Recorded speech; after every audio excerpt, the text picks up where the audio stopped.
The hospital room was quiet except for the soft hum of the ceiling fan and the slow beep of the heart monitor. A man lay on the bed, weak and pale. His name was Daniel Cole, a hard-working businessman known for his honesty and kindness. He had built his company from nothing, starting with a small shop by the roadside and turning it into one of the biggest supply firms in town. But now, the same people who once praised him were the ones wishing for his death. Daniel's eyes were half open. His body was thin, his hands trembling each time he tried to move. The nurse adjusted his pillow gently. "You need to rest, sir," she said softly. He nodded faintly, but sleep wouldn't come. His heart was heavy. For 3 months, he had been in that same hospital. Not a single family member had come to see him. Not his father, Mr. Raymond, who once called him the pride of the family. Not his mother, Mrs. Agnes, who used to boast of him in church. Not even his 2 brothers, Philip and Jonas, or his only sister, Clara, who once said she loved him more than life itself. They all disappeared the moment he fell sick. When the doctors asked for money to continue treatment, none of them answered the calls. The hospital accountant sighed each time he opened Daniel's file. "Your people have not sent a penny," he said. "We've been using your insurance, but it's running out." Daniel wanted to speak, but his voice cracked. Did they say anything?" The accountant looked at him sadly. "No, but someone from your office came last week. He said your brothers have taken over your company. They've started selling your shares." Daniel's chest tightened. Tears rolled down his cheeks. He turned his face to the wall, remembering how he had trusted them. When he first opened the company, he made all of them directors. He wanted everyone to rise with him. He bought his parents a new house, paid his sister's school fees abroad, and even helped Philip start a transport business. And now, as he lay between life and death, they were fighting over his wealth. Meanwhile, at home, laughter filled the Cole mansion. Philip sat on the couch counting bundles of money while Jonas poured himself a drink. "Daniel's company is ours now," Jonas said proudly. "He's as good as dead. The doctors said he might not survive." Mrs. Agnes nodded coldly. "Good. He's been too proud. Always acting like he's better than everyone." Mr. Raymond, their father, sighed but said nothing. Deep inside, even he was thinking about the lands Daniel had bought in his name. Clara, the sister, twirled her car keys and smiled. "He made us all sign as next of kin. What a blessing. I'll sell one of his houses tomorrow." They laughed together, drinking wine while their son and brother struggled for breath in a hospital bed. At the hospital, Daniel stared weakly at the window as rain began to fall.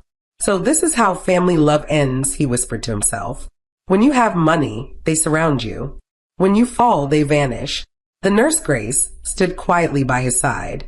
She had seen many sad cases, but Daniel's broke her heart.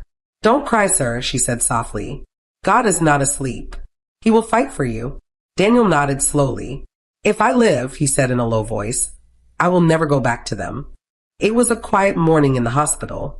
Sunlight entered weakly through the window, resting on Daniel's pale face. He had barely eaten for 2 days. His strength was fading, but his spirit still held on. Nurse Grace entered, adjusting his drip gently. "You'll be fine, sir," she said softly, though her voice trembled. Daniel nodded weakly. "I just want peace, Grace. If I die today, I'll die knowing I gave my family everything." Grace felt tears behind her eyes. She couldn't understand how a whole family could abandon a man who once fed them. She arranged his blanket and walked out quietly. Minutes later, the door opened again, not with care, but with the rough sound of shoes hitting the floor. 2 men entered, laughing. It was Philip and Jonas, Daniel's brothers. Both looked strong, well-fed, and dressed in new clothes. Jonas wore a gold chain that Daniel had once bought for himself. Daniel's eyes widened slightly. His lips moved slowly. You came." Philip smirked. "Came to see how the dead man is doing." Jonas laughed loudly. "You look terrible, brother. I almost didn't recognize you. You used to look like a king. Now you look like a ghost."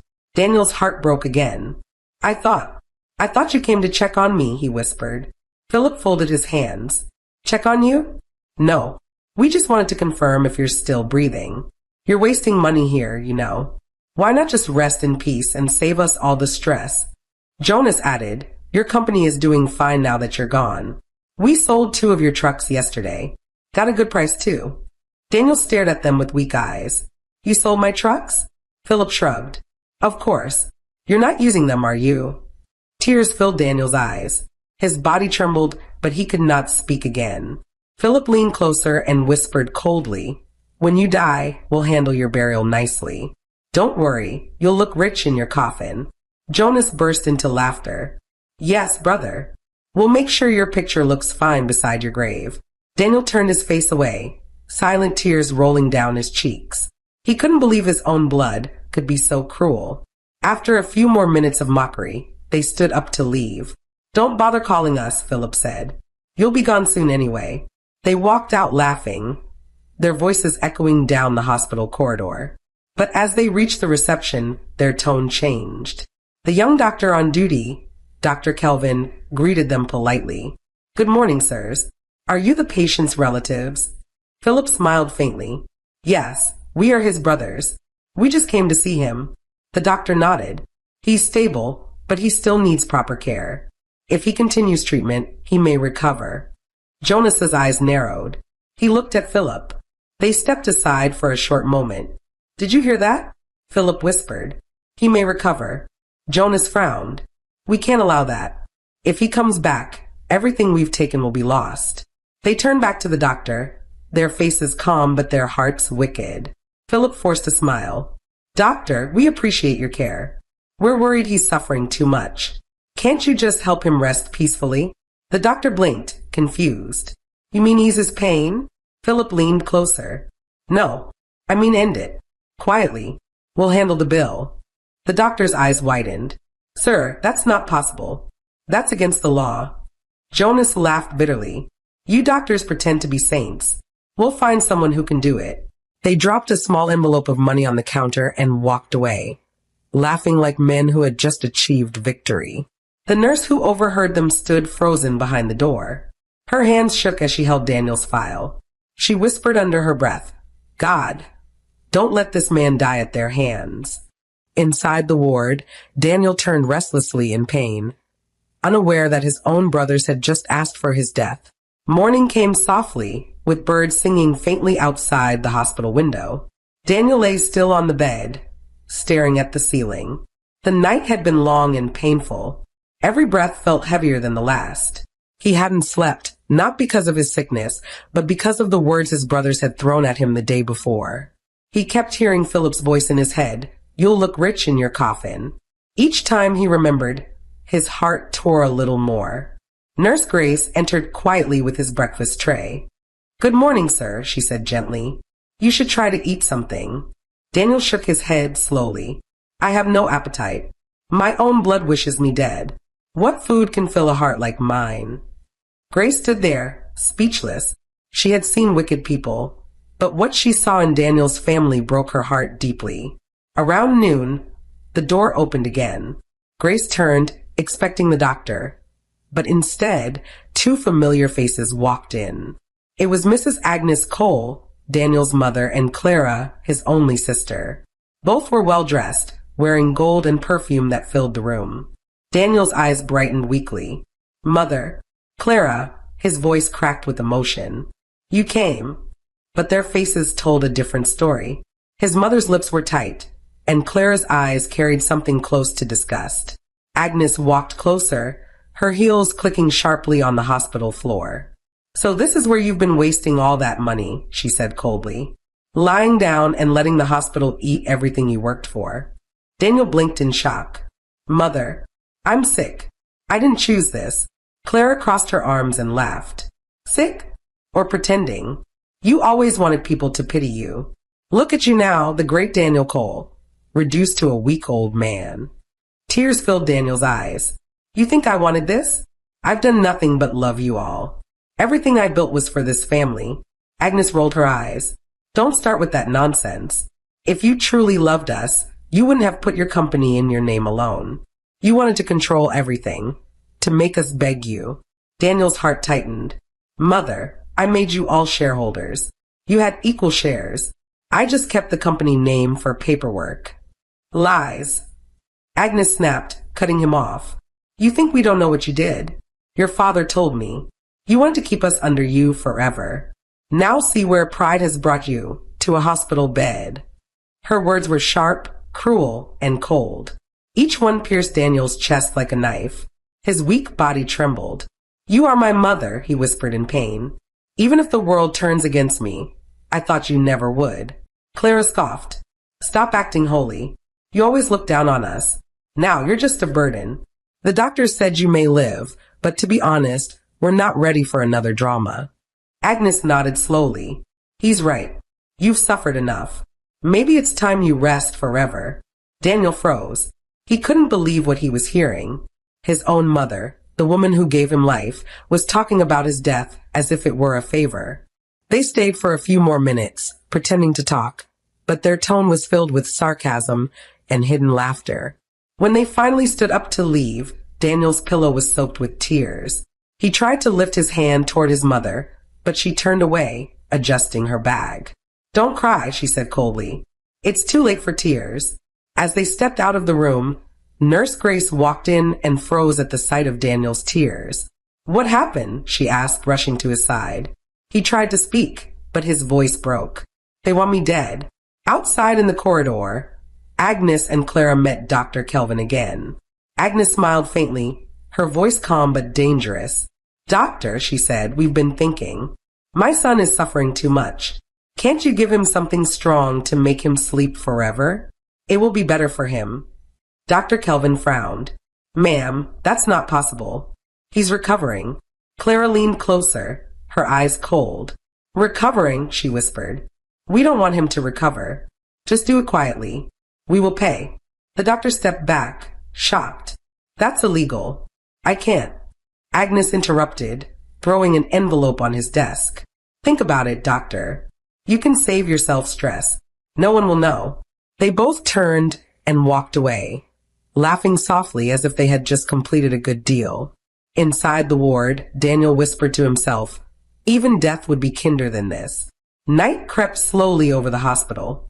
The corridors were quiet, and the smell of antiseptic filled the air. Daniel lay still, his eyes half open, staring blankly at the ceiling. His body was weak, but his mind refused to rest. He had never felt so alone in his life. The same family he once loved with all his heart now wished for his death. His brothers mocked him. His mother's words still echoed in his head, "Maybe it's time you rest forever." Each time he remembered, a silent tear rolled down his cheek. Nurse Grace came in softly, holding his evening medicine. "It's time for your drugs," she said kindly. She noticed his tears and sighed deeply. "Did they hurt you again?" Daniel didn't answer at first. He turned his head slowly toward her and whispered, "Grace, I gave them everything. My family, they want me dead." Grace swallowed hard, fighting her own tears. "I know, sir. I heard some of what your brothers said yesterday. I also saw the way your mother spoke to the doctor today. They are heartless." Daniel closed his eyes. "What did I ever do to deserve this?" "You were too kind," she said softly. She sat by his bedside for a while, wiping his forehead gently with a damp cloth. Daniel's breathing was shallow. The machines beside him beeped slowly, reminding her that he was still fighting. After a long silence, Grace stood up and walked to the small drawer by the wall. She pulled out a tiny voice recorder. It had been there for weeks. She had placed it secretly after seeing how no one cared about Daniel.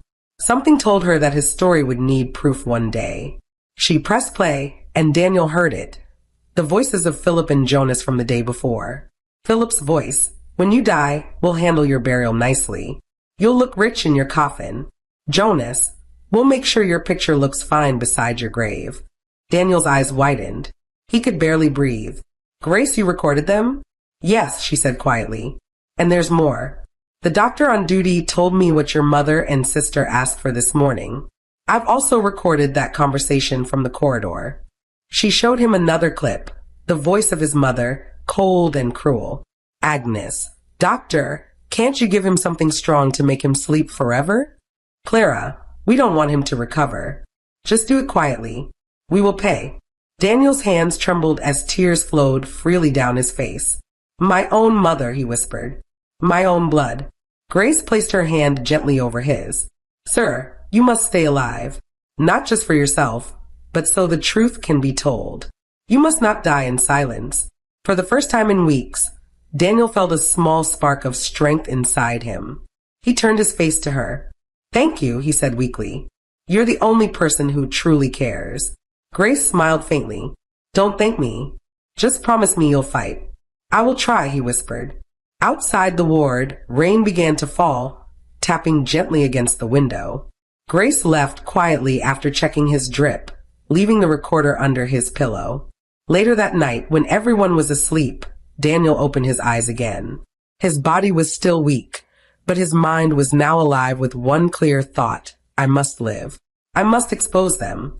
Meanwhile, in another part of the city, his family sat in his house, laughing as they divided his properties. Philip raised a glass of wine. "To Daniel," he said with a smirk. "May his soul finally rest." They all laughed, but none of them knew that the man they wanted dead was slowly gathering the strength to stand again. And the proof that would destroy everything they had stolen. Inside the hospital room, Daniel whispered softly into the darkness, "They left me for dead, but I will rise again."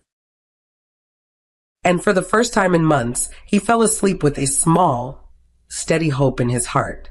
The next morning, the soft light of dawn crept into Daniel's hospital room. The world outside was slowly waking up, but inside the room, Daniel's life was still frozen between pain and patience. He had barely spoken since the night nurse Grace showed him the recordings. Every word from his family still echoed in his mind, like a wound that refused to heal. That morning, the door opened gently, and a man in a dark suit walked in carrying a brown leather briefcase. He was tall, calm, and looked serious. Daniel blinked in surprise. "Mr. Lawson," he whispered weakly. "You came?" "Yes," the man replied softly, moving closer to the bed. "I came as soon as I got your message. Grace told me everything. I can't believe your family could do such a thing." Mr. Lawson was Daniel's longtime lawyer and the only person who truly understood how much Daniel had sacrificed for his family. He had been handling Daniel's business papers for years. Seeing him like this, pale, weak, and betrayed, broke his heart. Daniel's voice trembled as he spoke. "Lawson, I trusted them. My own blood. They want me dead because of money. I want to take everything back, quietly." The lawyer nodded slowly. "We can do that, sir. But you need to stay calm and alive. That's the most important thing right now. I'll handle the rest." He sat beside the bed, opened his briefcase, and brought out some documents. "Before your illness, all company decisions required your signature. But since your brothers forged some papers, they might think they've gained control. I'll freeze the accounts and transfer the main ownership back to your private name. But we need witnesses." Daniel's weak eyes lit up. "Witnesses? Yes. Nurse Grace and the doctor who refused their bribe will sign statements. We'll also use those recordings. Once we're ready, I'll pay your family a visit quietly." Daniel smiled faintly for the first time in a long while. "Lawson, you've always been like a brother to me. Please don't let them get away with it." The lawyer placed a reassuring hand on his shoulder. "I won't. They think you're dying. But soon, they'll realize you're stronger than ever." Outside the hospital, life for the Cole family was the opposite.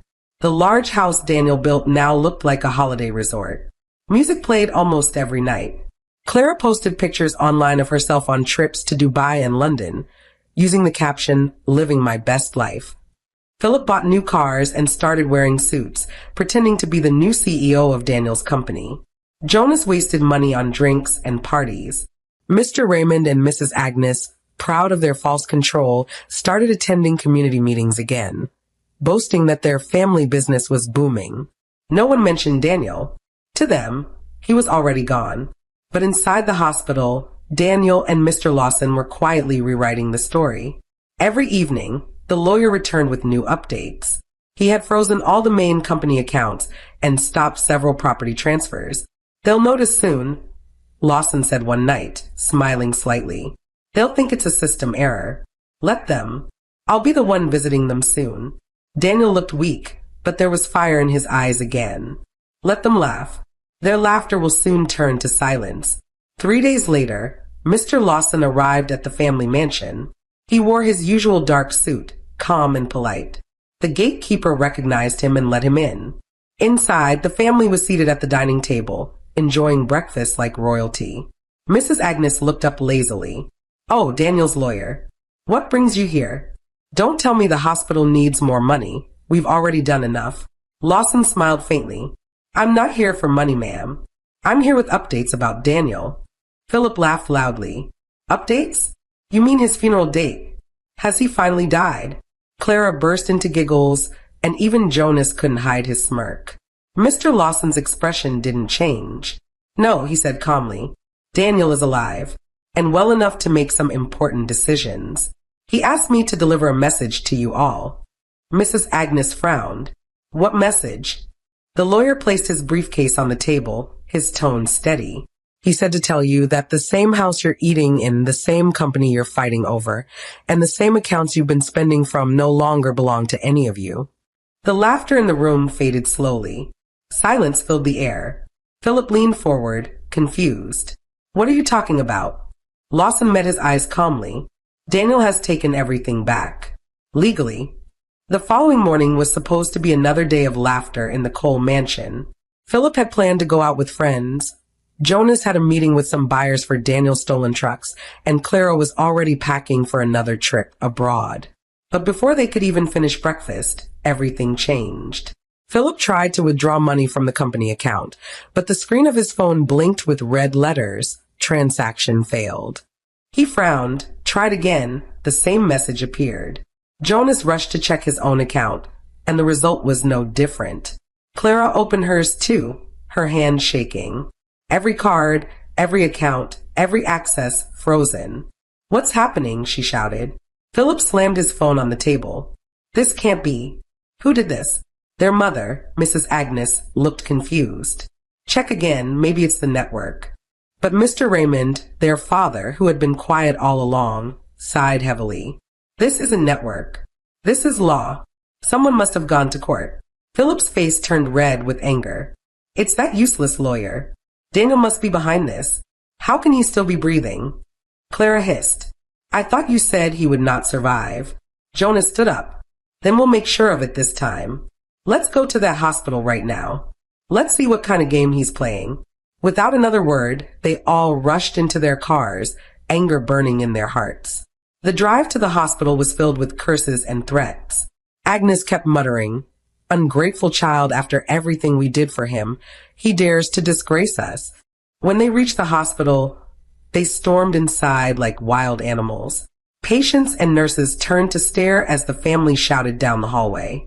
Philip pushed open Daniel's door roughly. Daniel, who had been sitting weakly on his bed with Nurse Grace adjusting his pillow, looked up in quiet surprise. His lawyer, Mr. Lawson, was seated beside him, reviewing some papers. Philip pointed at Daniel, his voice trembling with rage. "So this is your doing, Daniel? You froze our accounts. You thief." Daniel's lips trembled slightly, but he did not respond. Grace stepped closer, her face calm but firm. "Please lower your voice, sir. This is a hospital, not a market." Jonas ignored her. "Don't tell me to lower my voice. This man is evil. He's trying to punish us because we told the truth. He wants to take everything back, even while dying." Lawson looked up slowly, his voice calm. "Gentlemen, you might want to watch your words. Every transaction and forged signature from the company records has been reversed. Legally, there's nothing you can do now." Clara stepped forward, furious. "You can't do that. You're lying. We are his family." Lawson met her eyes coldly. "Family? The same family that asked the doctor to kill him? The same family that spent his money while he lay here fighting for his life?" For a moment, silence filled the room. Agnes's lips twitched, but no words came out. Daniel looked at them quietly, his face pale but steady. His voice was weak, yet it carried strength. "All I ever wanted was peace. You took everything from me, my company, my house, my trust. You left me to die here. But God gave me another chance. I'm not fighting for revenge. I'm fighting for truth." Philip laughed bitterly. "Truth? You're just bitter because you're sick and helpless." Daniel looked him straight in the eyes. "Maybe I am weak, Philip, but I'm not helpless anymore." Nurse Grace placed a gentle hand on his shoulder, whispering, Don't waste your breath on them. Jonas banged his fist on the wall. This isn't over, Daniel. You can't win against us. Lawson stood up firmly. He already has. All company documents, vehicles, and bank accounts are now under legal protection. If you touch a single property again, you'll be arrested. I promise you that. Mrs. Agnes's face twisted in anger. You'll regret this, Daniel, she spat. You're no son of mine. Daniel's eyes filled with tears, but he smiled faintly. Maybe that's true, he said softly, because no real mother would pray for her son's death. She froze. The words hit her harder than a slap. Without another word, she turned and stormed out. The others followed, their shoes hitting the floor in angry rhythm. When the door closed, the room fell silent again.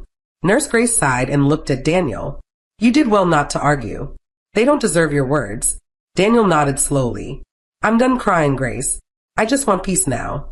Let God handle the rest. Mr. Lawson packed his papers, his eyes gentle. Justice is already moving, Daniel.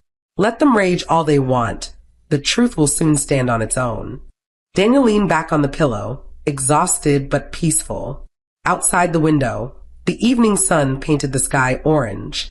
For the first time in months, he felt calm. The storm had not ended, but for once, he was not afraid. The Cole mansion that evening was filled with noise, not of music or laughter as before, but of anger and bitterness. Philip threw a glass across the living room, his voice sharp with fury. That useless lawyer has destroyed everything. Daniel has taken all our money.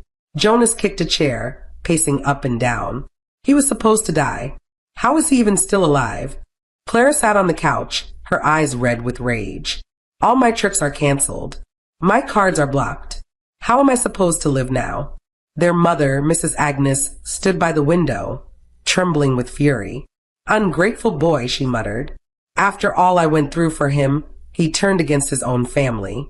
The shouting continued deep into the night, every word dripping with hatred and regret. But one person sat quietly through it all, Mr. Raymond, Daniel's father. He hadn't said a single word since they returned from the hospital. He sat in the corner, his head bowed, listening to the noise around him, his heart heavy with shame. Every time he closed his eyes, he saw Daniel's weak face in that hospital bed. The tears in his eyes, the disappointment, the pain. When Philip shouted again, Mr. Raymond suddenly rose to his feet. His voice trembled. Enough. The room went silent. Everyone turned to him in surprise. He had never raised his voice before. I can't do this anymore, he said quietly. You're all blinded by greed. That boy, he paused, swallowing hard. That boy did everything for this family. And what did we give him in return? Wickedness. Mrs. Agnes glared at him. Oh, now you want to defend him? He looked at her sadly. I'm not defending him, Agnes. I'm defending my own soul before it's too late. Without another word, he took his old coat, opened the door, and left. No one tried to stop him.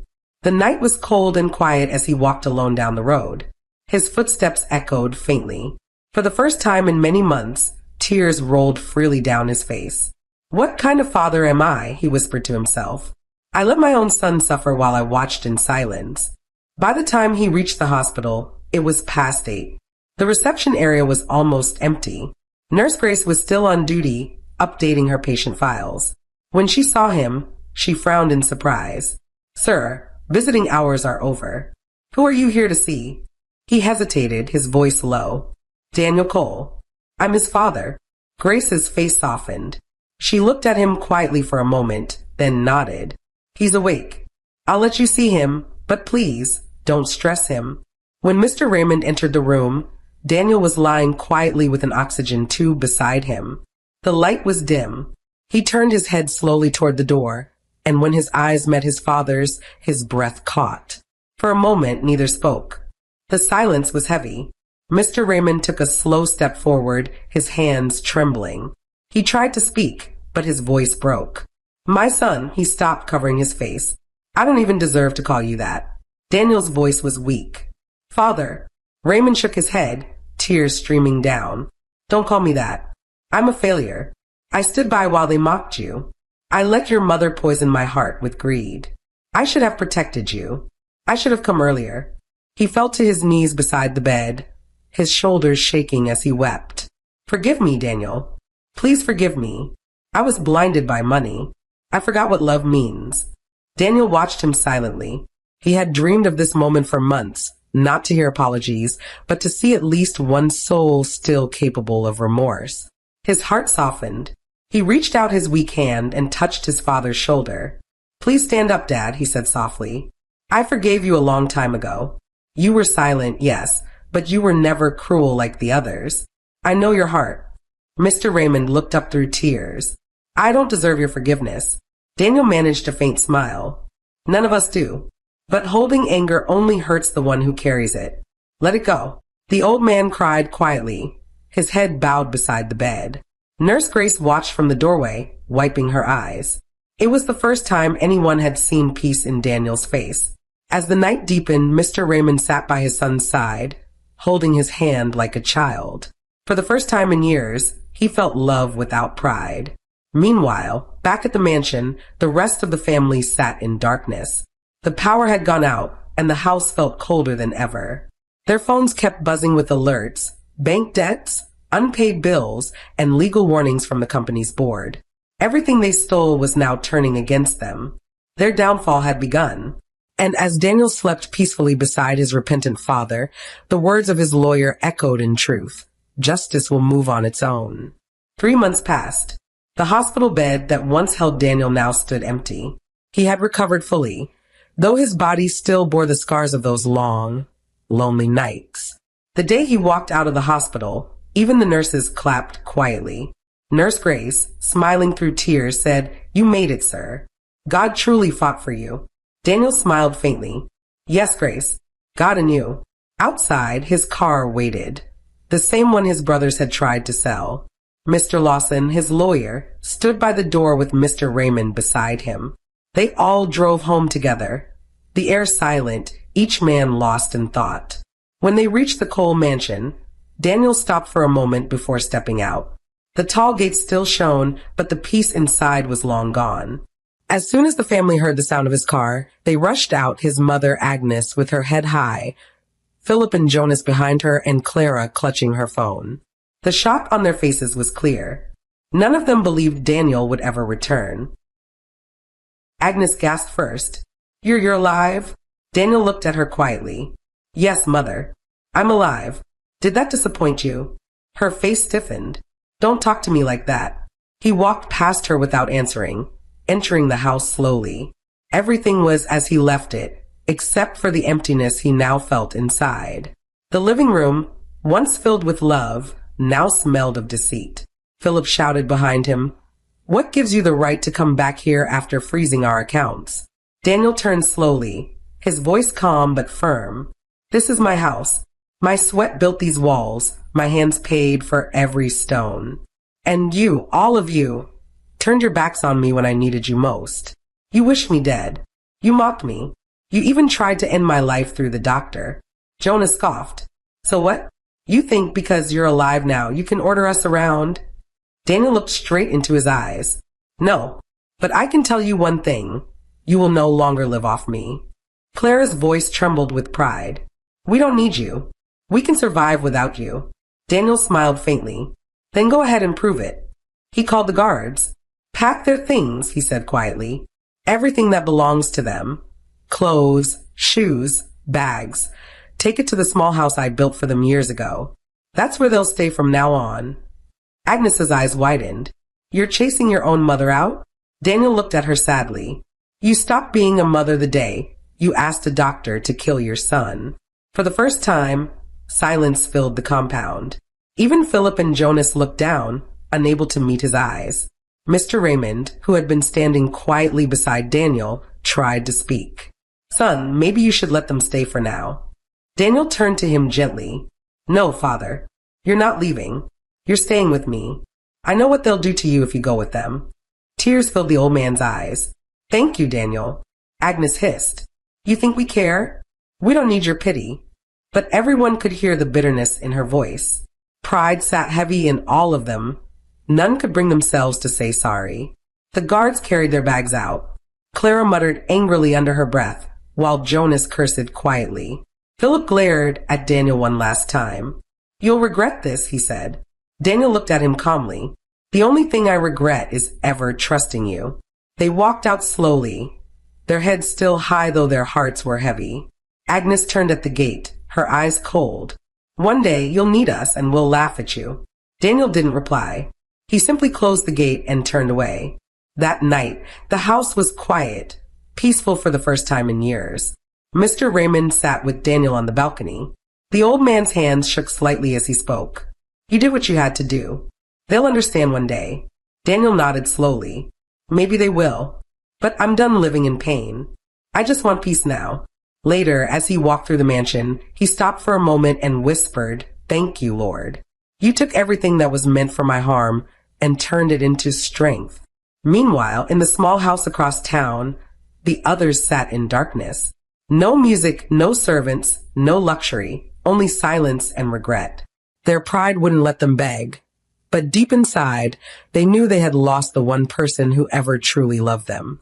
And so the story of Daniel Cole ended not with revenge, but with justice. The wicked fell by their own greed, and the man they tried to destroy stood again, stronger, wiser, and finally free. Greed blinds the heart, and pride destroys the soul. Those who forget love in their pursuit of wealth will one day watch their riches fade, while the humble rise again with peace and truth on their side.